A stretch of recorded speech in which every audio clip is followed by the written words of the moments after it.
Beatrice Quimby's biggest problem was her little sister, Ramona.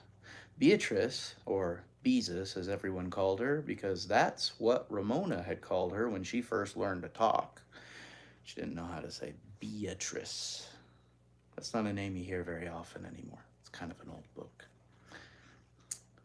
Beatrice knew other 9-year-old girls who had little sisters who went to nursery school, but she did not know anyone with a little sister like Ramona.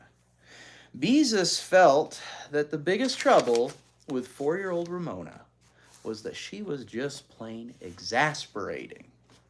Do you know what that means? Exasperating is like, ugh, I can't stand you anymore, right? When you get to that point, you are exasperated. When you reach 11, 1, 2, 3, up to 10, and then 10 is really the top, but then you go to 11, you're exasperated. Beatrice feels exasperated with her little sister. If Ramona drank lemonade through a straw, she blew into the straw as hard as she could to see what would happen. We did that in the video about the mouse and the if you give them a cookie. Remember that? I had to clean a lot of milk off the floor for that shot. I hope you enjoyed it. She blew into the straw as hard as she could to see what would happen. If she played with her finger paints in the front yard, she wiped her hands on the neighbor's cat. That was the exasperating sort of thing Ramona did. And then there was the way she behaved after her favorite book. It all began one afternoon after school, when Beezus was sitting in her father's big chair, kind of like this chair. She sat there embroidering a laughing tea kettle on a pot holder for one of her aunts for Christmas. Pot holder is you know what a pot holder is. Everybody has pot holders, right? Maybe I should show you the pot holder my mom made. Look at this. Or it's not, no, it's not one that my mom made, but check this out. Shout out to my sister-in-law, Chelsea. She is very good at knitting things. And when I was a little boy, a long time ago, when my parents got married, they got pot holders for their wedding. Because you're going to be in a house and you're going to have hot pots and you can't put them on the table or the table will burn.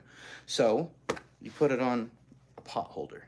Well, they were this funky design of orange and brown and white because they got married a long time ago, back when I was little. And anyway, we wore them out because we used them so much as I was growing up.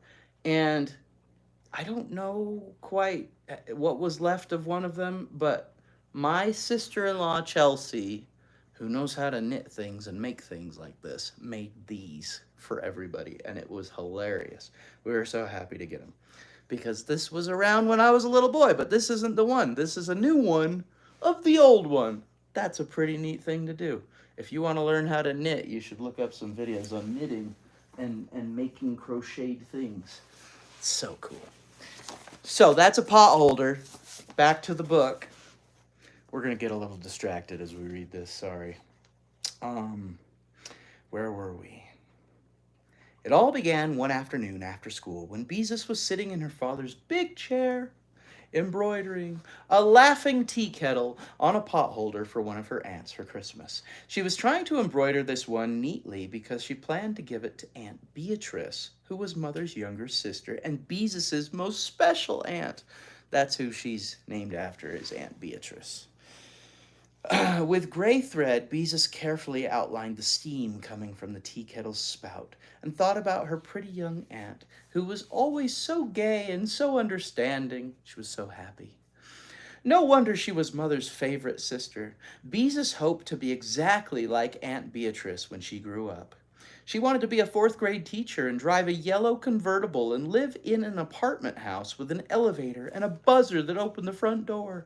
Because she was named after Aunt Beatrice, Beezus felt she might be like her in some other ways too. While Beezus was sewing, Ramona, holding a mouth organ in her teeth, a harmonica, was riding around the living room on her tricycle. Since she needed both hands to steer the tricycle, she could blow in and out on only one note. This made the harmonica sound as if it were groaning. Oh dear, oh dear, oh dear, over and over and over again. I should lean forward. The light from the sun is going to hit me right in the face here. Okay. Oh dear. Beezus tried to pay no attention. She tied a small knot in the end of a piece of red thread to embroider the tea kettle's laughing mouth. Conceal a knot as you would a secret, grandmother always said. Inhaling and exhaling into her mouth organ, Ramona closed her eyes and tried to pedal around the coffee table without looking. Ramona! Cried Beezus. Watch where you're going! When Ramona crashed into the coffee table, she opened her eyes again. Oh dear, moaned the harmonica. Around and around pedaled Ramona, inhaling and exhaling. Beezus looked up from her pot holder. Ramona, why don't you play with Bendix for a while? Bendix was Ramona's favorite doll. Ramona thought Bendix was the most beautiful name in the world. Ramona took the harmonica out of her mouth. No, she said. Read my Scoopy book to me. Oh, Ramona, not Scoopy, protested Beezus. We've read Scoopy so many times. Instead of answering, Ramona put her harmonica back between her teeth and pedaled around the room, inhaling and exhaling. Beezus had to lift her feet every time Ramona rode by. The knot in Beezus's thread pulled through the material of her pot holder, and she gave up trying to conceal it as she would a secret and tried a bigger knot. Finally, tired of trying to keep her feet out of Ramona's way, she put down her embroidery. All right, Ramona, she said. If I read about Scoopy, will you stop riding your tricycle around the living room and making so much noise? Yes, said Ramona, and climbed off her tricycle. She ran into the bedroom she shared with Beezus and returned with a battered, dog-eared, sticky book, which she handed to Beezus. Then she climbed into the big chair beside Beezus and waited expectantly. Reflecting that Ramona always managed to get her own way, Beezus gingerly took the book and looked at it with a feeling of great dislike. It was called The Littlest Steam Shovel. On the cover was a picture of a steam shovel with big tears coming out of its eyes. How could a steam shovel have eyes, Beezus thought, and scarcely looking at the words, began for what seemed like the 100th or maybe the 1000th time. Once there was a little steam shovel named Scoopy. One day Scoopy said, I do not want to be a steam shovel. I want to be a bulldozer. You skipped, interrupted Ramona. No, I didn't, said Beezus. Yes, you did, insisted Ramona. You're supposed to say, I want to be a big bulldozer. All right, said Beezus crossly. I want to be a big bulldozer. Ramona smiled contentedly, and Beezus continued reading. Grrr, said Scoopy, doing his best to sound like a bulldozer. Beezus read on through Scoopy's failure to be a bulldozer. She read about Scoopy's wanting to be a trolley bus. Beep, beep, honked Ramona. A locomotive. Ahooey, ahooey, wailed Ramona. And a pile driver. That's a machine that digs big holes by throwing a heavy weight on top of it. It goes, clonk, clonk, shouted Ramona. She's a really loud little girl. You gotta be loud when you listen to a story. Beezus was glad when she finally reached the end of the story, and Scoopy learned it was best for little steam shovels to be steam shovels. There, she said with relief, and closed the book.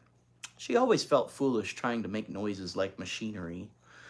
Clonk, clonk, yelled Ramona. Jumping down from the chair, she pulled her harmonica out of the pocket of her overalls and climbed on her tricycle. Oh dear, she inhaled and exhaled. Ramona, cried Beezus, you promised you'd stop if I read Scoopy to you. I did stop, said Ramona, when she had taken the harmonica out of her mouth. Now read it again. Ramona Geraldine Quimby. Isn't that a great middle name? Geraldine. Ramona Geraldine Quimby. Beezus began and stopped. It was useless to argue with Ramona. She wouldn't pay any attention. "Why do you like that story anyway?" Beezus asked. "Steam shovels can't talk, and I feel silly trying to make all those noises." "I don't," said Ramona, and wailed, "Ahoy! Ahoy!" Oh, she said, "I don't." Emphasis on the I. With great feeling, before she put the harmonica back in her mouth, Beezus watched her little sister pedal furiously around the living room, inhaling and exhaling. Why did she have to like a book about a steam shovel anyway? Girls weren't supposed to like machinery. Why couldn't she like something quiet, like Peter Rabbit? Mother, who had bought the littlest steam shovel at the supermarket to keep Ramona quiet while she shopped one afternoon, was so tired of Scoopy that she always managed to be too busy to read to Ramona. Father came right out and said he was fed up with frustrated steam shovels and he would not read that book to Ramona. And furthermore, no one else was to read it to her while he was in the house. It's the rule. The house rule is you can't read to Ramona if you're reading that book. And that was that. So only Beezus was left to read Scoopy to Ramona. Plainly, something had to be done, and it was up to Beezus to do it. But what? Arguing with Ramona was a waste of time. So was appealing to her better nature. The best thing to do with Ramona, Beezus had learned, was to think up something to take the place of whatever her mind was fixed upon. And what could take the place of the littlest steam shovel? Another book, of course. A better book. And the place to find it was certainly the library. "Ramona, how would you like me to take you to the library to find a different book?" Beezus asked. She really enjoyed taking Ramona places, which of course was quite different from wanting to go someplace herself and having Ramona insist on tagging along. For a moment, Ramona was undecided. Plainly, she was torn between wanting the littlest steam shovel read aloud again and the pleasure of going out with Beezus. She thought about it. "Okay," she agreed at last. "Get your sweater while I tell Mother," said Beezus. "Clonk, clonk," shouted Ramona happily. When Ramona appeared with her sweater, Beezus stared at her in dismay.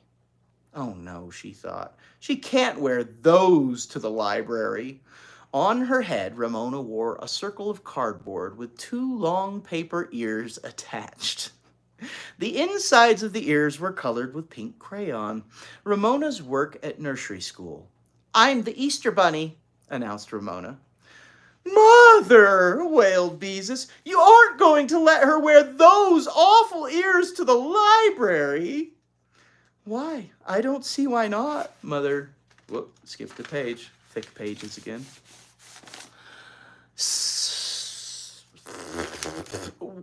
Her mother sounded surprised that Beezus should object to Ramona's ears. "They look so silly. Who ever heard of an Easter bunny in September?" Beezus complained as Ramona hopped up and down to make her ears flop. "I just hope we don't meet anyone we know," Beezus thought as they started out the front door. But the girls had no sooner left the house when they saw Mrs. Wisser, a lady who lived in the next block, coming toward them with a friend. It was too late to turn back. Mrs. Wisser had seen them and was waving. "Why, hello there, Beatrice," Mrs. Wisser said when they met. "I see you have a dear little bunny with you today." Yeah. Beezus didn't know what else to say. Ramona obligingly hopped up and down to make her ears flop. Mrs. Wisser said to her friend, as if Beezus and Ramona couldn't hear, "Isn't she adorable?" Both children knew whom Mrs. Wisser was talking about. If she had been talking about Beezus, she would have said something quite different, such as, "Such a nice girl," probably. "A sweet child, adorable," never. "Just look at those eyes," said Mrs. Wisser. Ramona beamed. She knew whose eyes they were talking about. Beezus knew too, but she didn't care. Mother said blue eyes were just as pretty as brown. Mrs. Wisser leaned over to Ramona. "What color are your eyes, sweetheart?" she asked. Brown and white, said Ramona promptly. Brown and white eyes, she exclaimed to the friend. Isn't that cunning? Beezus had thought it was cunning the first time she heard Ramona say it, about a year ago. Since then, she had given up trying to explain to Ramona that she wasn't supposed to say she had brown and white eyes because Ramona always answered, My eyes are brown and white, and Beezus had to admit that in a way they were. And what is the little bunny's name? Asked Mrs. Whistler's friend. My name is Ramona Geraldine Quimby, answered Ramona, and then added generously, My sister's name is Beezus. Beezus, exclaimed the lady. What an odd name. Is it French? Oh, no, said Beezus, wishing, as she often did, that she had a more common nickname, like Betty or Patsy. She explained as quickly as she could how she happened to be called Beezus. Ramona did not like to lose the attention of her audience. She hitched up the leg of her overalls and raised her knee. See my scab? She said proudly. I fell down and hurt my knee, and it bled and bled and bled. Ramona! Beezus was horrified. You aren't supposed to show people your scabs. Why? Asked Ramona. That was one of the most exasperating things about Ramona. She never seemed to understand what she was not supposed to do. It's a very nice scab, said Mrs. Whistler's friend, but she did not look as if she really thought it was nice. Well, we must be going, said Mrs. Whistler.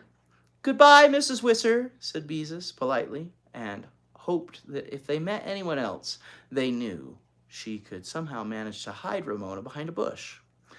Bye-bye, Ramona. Oh, bye-bye, Ramona, said Mrs. Whistler. Goodbye, said Ramona, and Beezus knew that she felt that a little girl who was 4 years old was too grown up to say bye-bye. Except for holding Ramona's hand crossing streets, Beezus lingered behind her the rest of the way to the library. She hoped that all the people who stopped and smiled at Ramona would not think they were together. When they reached the Glenwood Branch Library, she said, Ramona, wouldn't you like me to carry your ears for you now? No, said Ramona flatly. Inside the library, Beezus hurried Ramona into the boys and girls section and seated her on a little chair in front of the picture books. See, Ramona, she whispered, here's a book about a duck. Wouldn't you like that?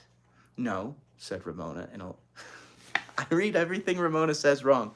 No, said Ramona in a loud voice.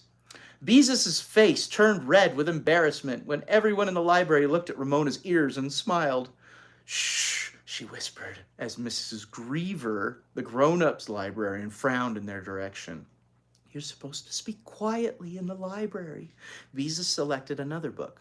Look, Ramona, here's a funny story about a kitten that falls into the goldfish bowl. Wouldn't you like that? No, said Ramona in a loud whisper. No, I want to find my own book. If only Miss Evans, the children's librarian, were there, she would know how to select a book for Ramona. Beezus noticed Miss Griever glancing disapprovingly in their direction while the other grown-ups watched Ramona and smiled. All right, you can look, Beezus agreed, to keep Ramona quiet. I'll go find a book for myself. When Beezus had selected her book, she returned to the picture book section where she found Ramona sitting on the bench with both arms clasped around a big, flat book. I found my book, she said, and held it up for Beezus to see.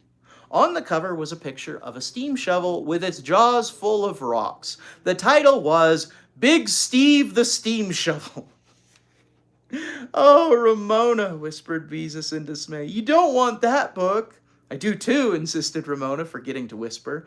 You told me I could pick out my own book. Under the disapproving stare of Miss Griever, Beezus gave up. Ramona was right. Beezus looked with distaste at the big orange-colored book in its stout library binding.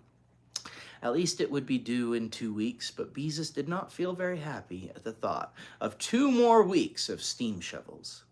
And it just went to show how Ramona always got her own way. Do you ever feel like that if you have little brothers or sisters, that they always get their own way? They often do, because they're little, and they must be appeased because they scream so loudly. And you can't have loud noises when you're, trying to keep a quiet home. Children are too loud. They must be quiet. So we get them steam shovel books and read them to them. Beezus took her book and Ramona's to Miss Greaver's desk. "Is this where you pay for the books?" asked Ramona. "We don't have to pay for the books," said Beezus. "Are you going to charge them?" Ramona asked. Beezus pulled her library card out of her sweater pocket. "I show this card to the lady, and she lets us keep the books for 2 weeks. A library isn't like a store where you buy things." Ramona looked as if she did not understand. "I want a card," she said. "You have to be able to write your own name before you can have a library card," Beezus explained. "I can write my name," said Ramona. "Oh, Ramona," said Beezus, "you can't either." "Perhaps she really does know how to write her name," said Miss Greaver, as she took a card out of her desk. Beezus watched doubtfully while Miss Greaver asked Ramona her name and age.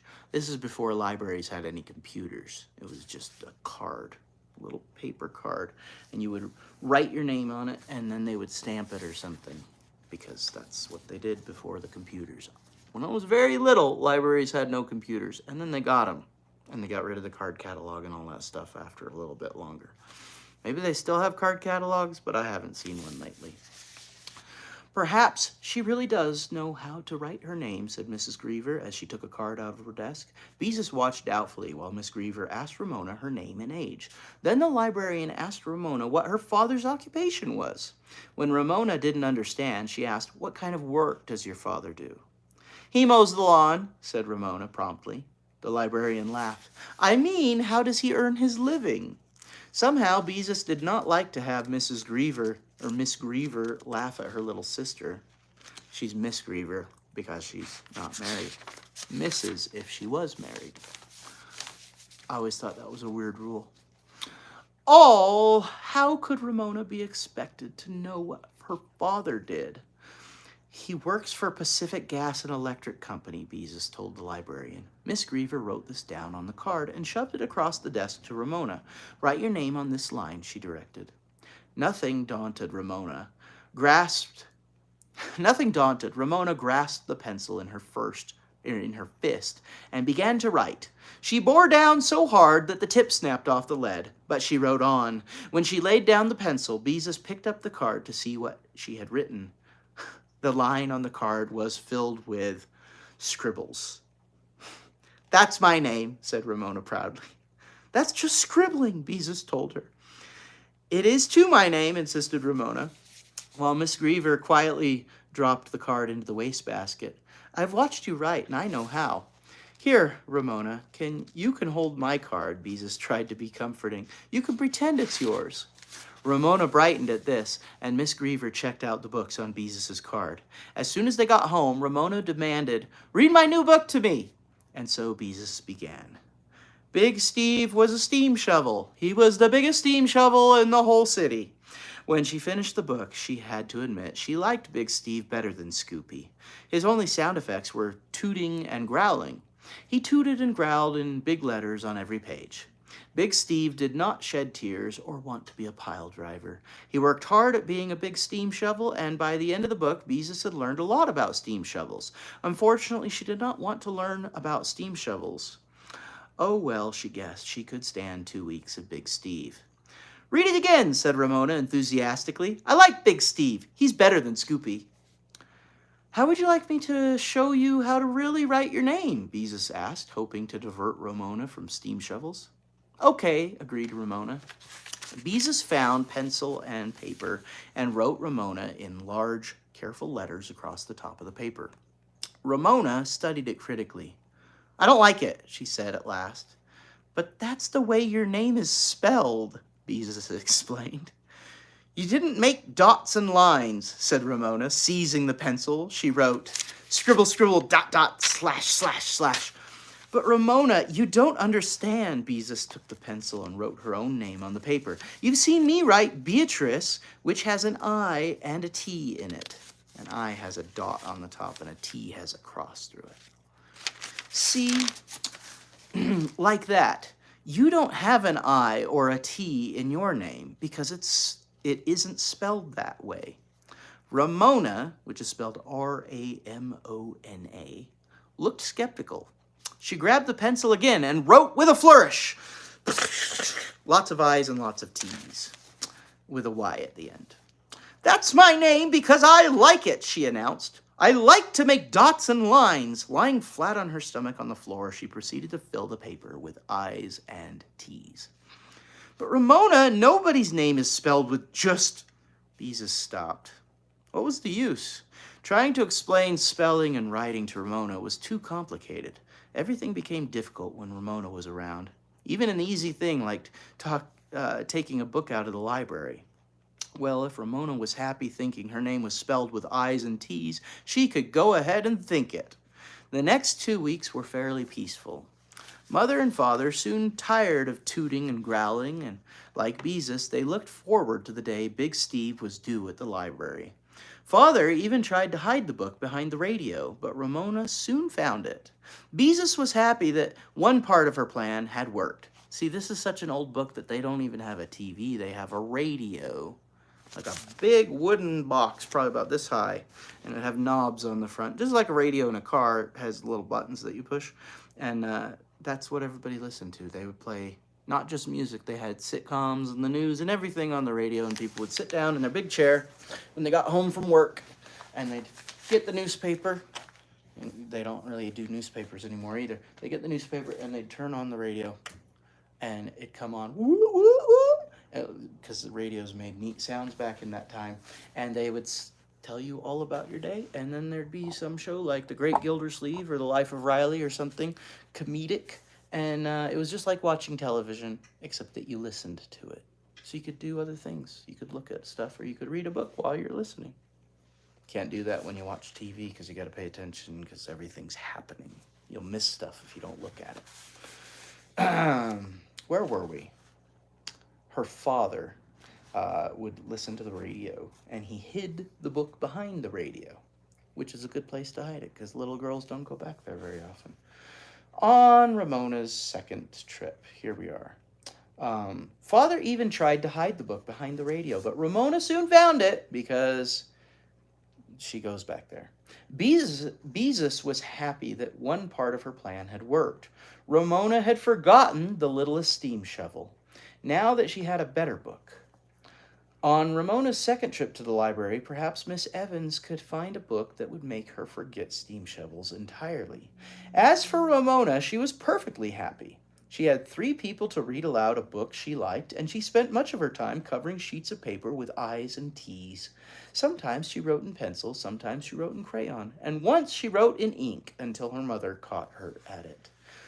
Because back then, writing in ink would mean you were using a little bowl of ink, and that's pretty messy. Because you had to dip the pen and then write, and it's pretty neat, actually. It's calligraphy pens that have a little chiseled end, or fountain pens that have ink inside them, but they didn't have ballpoint pens like we have now. This is a very old book. As for Ramona, oh, we already read that. She was caught writing in ink. Finally, to the relief of the rest of the family, the day came when Big Steve had to be returned. "Come on, Ramona," said Beezus. "It's time to go to the library for another book." "I have a book," said Ramona, who was lying on her stomach writing her version of her name on a piece of paper with purple crayon. "No, it belongs to the library," Beezus explained, glad that for once Ramona couldn't possibly get her own way. "It's my book," said Ramona, crossing several T's with a flourish. "Beezus is right, dear," observed Mother. "Run along and get Big Steve." Ramona looked sulky, but she went into the bedroom. In a few minutes, she appeared with Big Steve in her hand and a satisfied expression on her face. "It's my book," she announced. "I wrote my name in it." Mother looked alarmed. "What do you mean, Ramona? Let me see." She took the book and opened it. Every page in the book was covered with enormous purple I's and T's in Ramona's very best handwriting. "Mother!" cried Beezus. "Look what she's done! And in crayon so it won't erase!"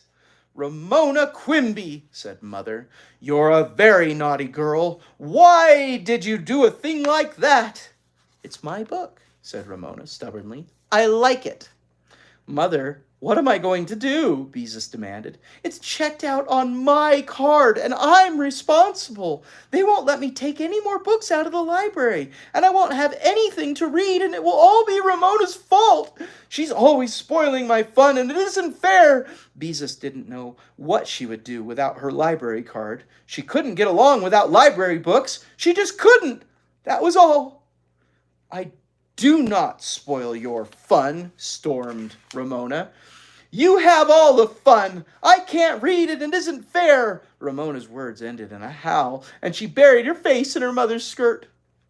I couldn't read when I was your age, and I didn't have someone to read to me all the time, so it is too fair, argued Beezus. You always get your own way because you're the youngest. I do not, shouted Ramona. And you don't read all the time. You're mean. I am not mean, Beezus shouted back. Children, cried Mother. Stop it, both of you. Ramona, you were a very naughty girl. A loud sniff came from Ramona. She's pretending to cry. And Beezus, her mother, continued. The library won't take your card away from you. If you'll get my purse, I'll give you some money to pay for the damage to the book. Take Ramona along with you, explain what happened, and the librarian will tell you how much to pay. This made Beezus feel better. Ramona sulked all the way to the library. But when they got there, Beezus was pleased to see that Miss Evans, the children's librarian, was sitting behind the desk. Miss Evans was the kind of librarian who would understand about little sisters. Hello, Beatrice, said Miss Evans. Is this your little sister I've heard so much about? Beezus wondered what Miss Evans had heard about Ramona. Yes, this is Ramona, she said, and went on hesitantly. And Miss Evans, I'm a bad girl, interrupted Ramona, smiling winningly at the librarian. Oh, you are? Said Miss Evans. What did you do? I wrote in a book, said Ramona, not the least ashamed. I should read that differently. She said, I'm a bad girl. I wrote in a book, said Ramona, not the least ashamed. I wrote in purple crayon, and it will never, ever erase. Never, never, never. Embarrassed, Beezus handed Miss Evans Big Steve the steam shovel. Mother gave me the money to pay for the damage, she explained. The librarian turned the pages of the book. Well, you didn't miss a page, did you? She finally said to Ramona. No, said Ramona, pleased with herself. And it will never, never... I'm awfully sorry, interrupted Beezus. After this, I'll try to keep our library books where she can't reach them. Miss Evans consulted a file of little cards in a drawer. Since every page in the book was damaged and the library can no longer use it, I'll have to ask you to pay for the whole book. I'm sorry, but this is the rule. It will cost $2.50. Back then, money went a little further. Now the book would probably be like $14 to $25. But if you're listening to this in the future, it probably will be even more than that, like $55 or $65. So that's a very expensive book. You can imagine. Do you have $14 to pay for a book? Probably not. $2.50. What a lot of things that would have bought. Beezus reflected as she pulled 3 folded dollar bills out of her pocket and handed them to the librarian. Miss Evans put the money in a drawer and gave Beezus 50 cents in change. Then Miss Evans took a rubber stamp and stamped something inside the book. By twisting her head around, Beezus could see that the word was discarded. Discarded means thrown away. Discarded. There, Miss Evans said, pushing the book across the desk. You have paid for it, so now it's yours. Beezus stared at the librarian. You mean to keep? That's right, answered Miss Evans. Ramona grabbed the book. It's mine! I told you it was mine! Then she turned to Beezus and said triumphantly, You said people didn't buy books at the library, and now you just bought one! Buying a book and paying for damage are not the same thing, Miss Evans pointed out to Ramona.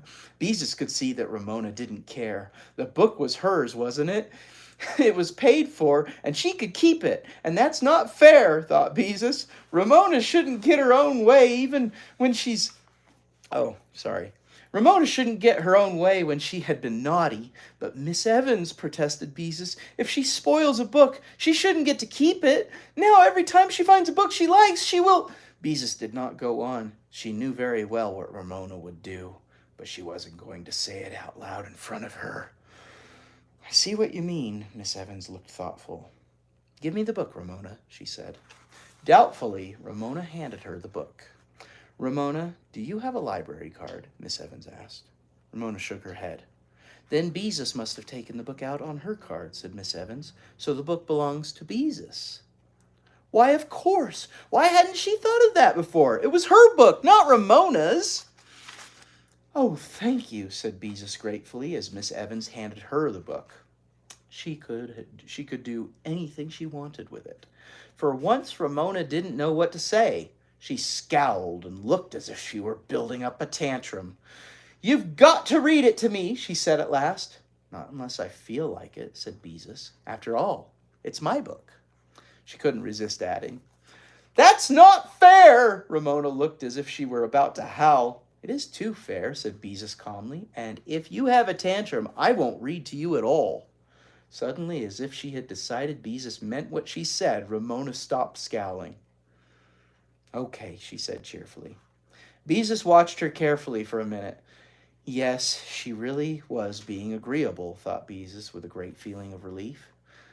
And now that she did not have to read Big Steve unless she wanted to, Beezus felt she would not mind reading it once in a while. Come on, Ramona, she said. Maybe I'll have time to read to you before Father comes home. Okay, said Ramona happily as she took Beezus's hand. Miss Evans smiled at the girls as they started to leave. Good luck, Beatrice, she said. And that is the end of the words on that page, because this is a chapter book. And so the next time we come to you, it will be Chapter 2, Beezus and Her Imagination. There are 6 chapters in this book, and we will read one chapter every day. And so